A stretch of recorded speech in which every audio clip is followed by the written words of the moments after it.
Aj deti majú nesplnené sny. Múzeum špeciálneho školstva otvorilo 17. januára prvú výstavu v tomto roku, ktorá je určená ako detským, tak aj dospelým návštevníkom.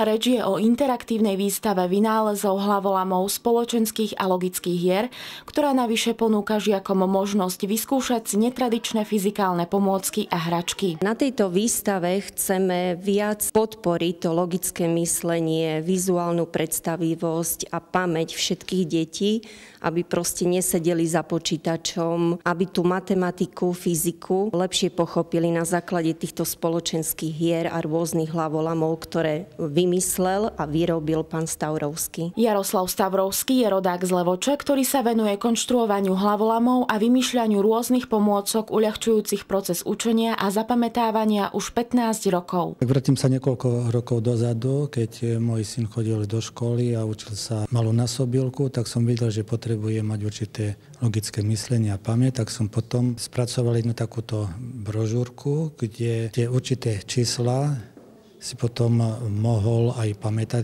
Šikovný vynálezca je okrem iného aj autorom rôznych mnemotechnických pomôcok a vzorcov, ktoré bežná matematická prax nepozná. Farebný vzorec, no x plus y krát z, a podľa tohto vzorca sa veľmi rýchlo dajú vypočítať napríklad tieto čísla 37 až 42. Tu je návod, že si to môže každý prečítať. Svoje netradičné matematické metódy, postupy a vzorce konzultoval tento laický matematik aj s viacerými odbornými pracoviskami najznámejších svetových univerzít. Z 10 prišla odpoveď, že neexistujú ďalšie nejaké vzorce, aby boli snad jednoduchšie, aby sa dalo ľahšie počítať. Takže som sa uistil, že to, čo ja ovládam, zatiaľ na iných školách, na univerzitách to nepoznajú.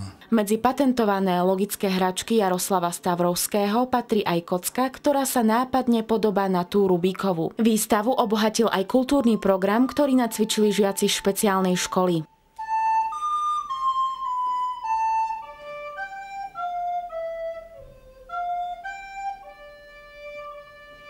Výstava je určená rovnako žiakom špeciálnych škôl a záujem vzbudila aj u pedagógov. No zatiaľ, čo som videl, tak asi tá logokocka.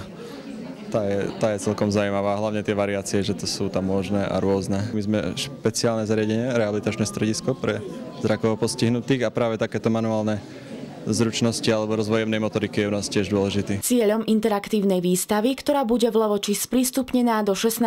marca, je prispieť ku kultúre hrania a sprostredkovať hračku ako prostriedok školského i mimoškolského vzdelávania.